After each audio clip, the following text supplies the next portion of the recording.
Subscribe करें हमारे YouTube channel को और बेल आइकन को प्रेस करें हमारे लेटेस्ट वीडियोस को देखने के लिए।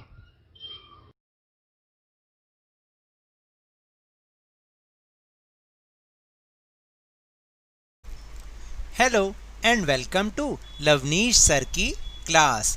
This is Directorate of Education, GNCT of Delhi's worksheet number 8, and it is only for class 7 students. It has taken from the subject Social Science, Geography.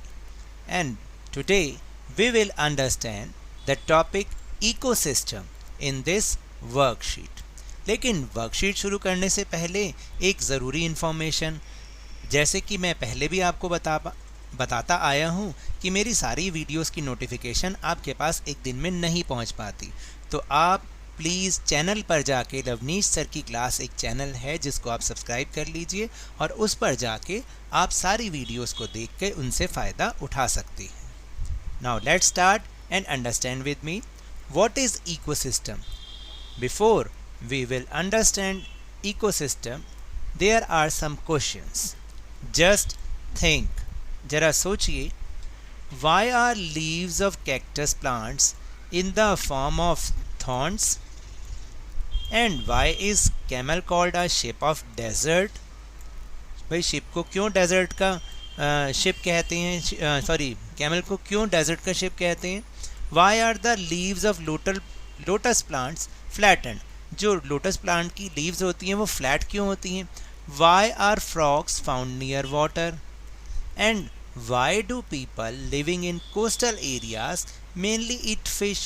भाई वो fish ही क्यों खाते हैं जो कोस्टल एरिया में रहते हैं? तो इन सब का जवाब है इकोसिस्टम, और इसी इकोसिस्टम के साथ हम सब आपस में जुड़े हुए हैं, चाहे वो प्लांट्स हों, चाहे वो एनिमल्स एंड बर्ड्स हों, चाहे वो ह्यूमन बींग्स हों, सभी एक दूसरे के साथ इंटरकनेक्टेड हैं, एक दूसरे के ऊपर डिपेंडेंट हैं।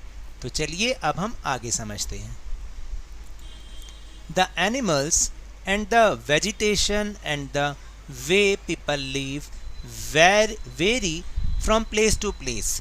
देखिए, जो एनिमल्स हैं, वेजिटेशन है और जो लोगों के रहने का ढंग है वो स्थान स्थान के हिसाब से बदलता रहता है। वेरी है, यहाँ पर वेरी नहीं वेरी है, वेरी का मतलब अलग अलग तरीके से वो बदलता रहता है।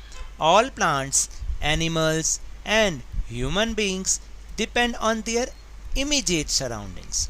जितने भी प्लांट्स होते हैं, एनिमल्स होते हैं और ह्यूमन बींग्स होते हैं, वो अपने इमीडिएट सराउंडिंग का मतलब जो अपने चारों तरफ उनके सराउंडिंग होती है उसके ऊपर वो डिपेंड होते हैं, उनके ऊपर वो निर्भर होते हैं, और इसके बिना वो कहीं शायद रह भी नहीं सकते, हो सकता है जिंदा भी ना वो रह सकें।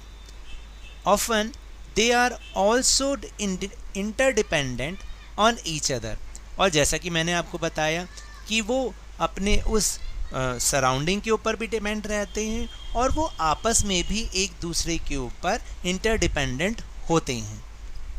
These relations between the living organism as well as the relation between the organism and their surroundings form an ecosystem। तो अब आपको समझ में आया कि ये इकोसिस्टम क्या है। जो लिविंग ऑर्गेनिज्म है उनके अपने आपस में रिलेशनशिप और उनके और अपने जो उनके सराउंडिंग है, जो उनका एनवायरनमेंट है, उसके साथ जो उनका रिलेशन होता है, ये सब मिला के इकोसिस्टम बनता है। An ecosystem has all the factors that interact in a specific area, whether they are biotic or abiotic।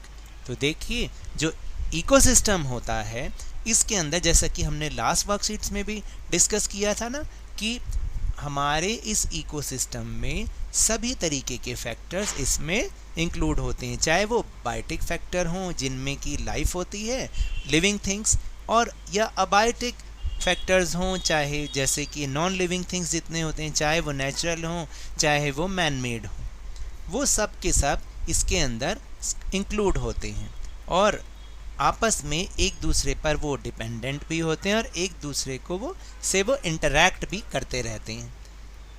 Every specific ecosystem in the world has its own conditions created by its inanimate objects. और देखिए ना कि हर जगह का एक specific ecosystem होता है और जो उसकी कंडीशंस भी होती हैं वो वही सेट करते हैं, यानी वो वहाँ पर किस तरीके के एनिमल्स होंगे, किस तरीके के प्लांट्स होंगे, कैसी क्या कंडीशन होंगी, ये सब इकोसिस्टम ही सेट करता है, जो भी उसकी कंडीशंस होती हैं।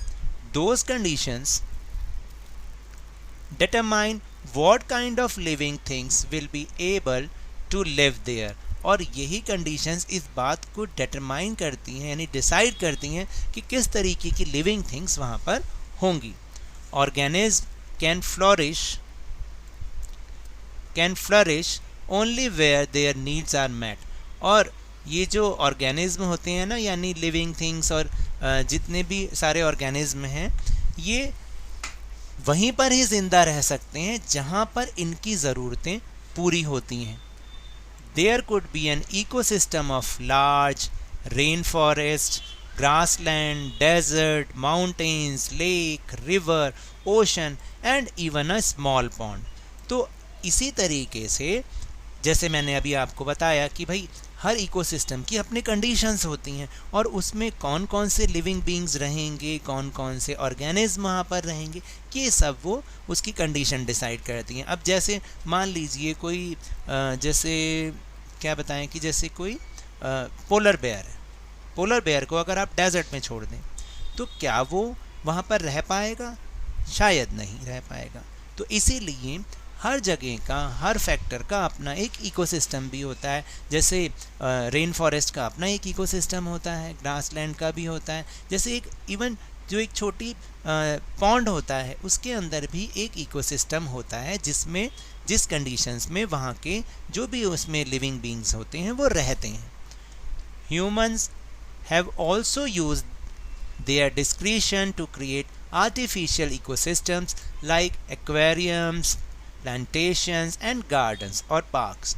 तो ह्यूमंस ने भी क्या किया है, अपने दिमाग से, अपनी बुद्धि से एक आर्टिफिशियल इकोसिस्टम को अपने चारों तरफ क्रिएट किया है, जिसमें एक्वेरियम्स भी होते हैं, प्लांटेशंस भी होते हैं, गार्डन्स यानी पार्क्स भी होते हैं, जिनसे वो इंटरैक्ट भी करता है और जिन पे वो डिपेंड भी रहता है।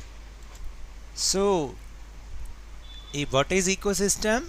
अब हमें पता चल गया है, ecosystem it is a system formed by the interaction of all living organisms with each other and with the physical and chemical factors of the environment in which they live, all linked by transfer of energy and material। अब आपको समझ में आया कि ecosystem एक system है जिसमें कि सारे लिविंग ऑर्गेनिज्म अपने आपस में और जो वहाँ पर फिज़िकल हैं या chemical factors of the environment हैं उनके साथ इंटरैक्ट करते हैं, उन पर इंटरडिपेंडेंट होते हैं जहाँ पर वो रहते हैं। और ये सब आपस में कैसे जुड़े होते हैं? By transfer of energy and material के थ्रू ये सब आपस में जुड़े होते हैं। तो चलिए now let's go on our question answer section.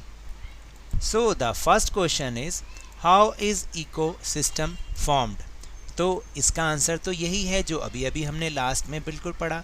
This is the answer number 1 कि it is a system formed by the interaction of all living organism with each other and with the physical and chemical factors of environment in which they live, all linked by transfer of energy and material.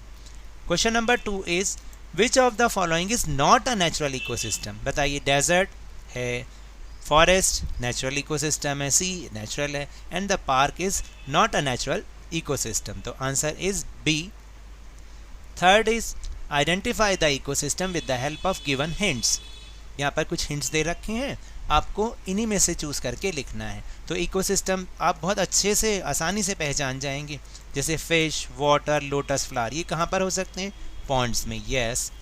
Sand, camel, cactus, footing कहाँ होंगे? Desert में। The third one is dense trees, wild animals, soils कहाँ पर पाए जाते हैं? Forest में। And the last is coniferous trees, sheep and snow कहाँ पर, कौन से इकोसिस्टम का पार्ट है? माउंटेन्स। तो now that's all for this worksheet.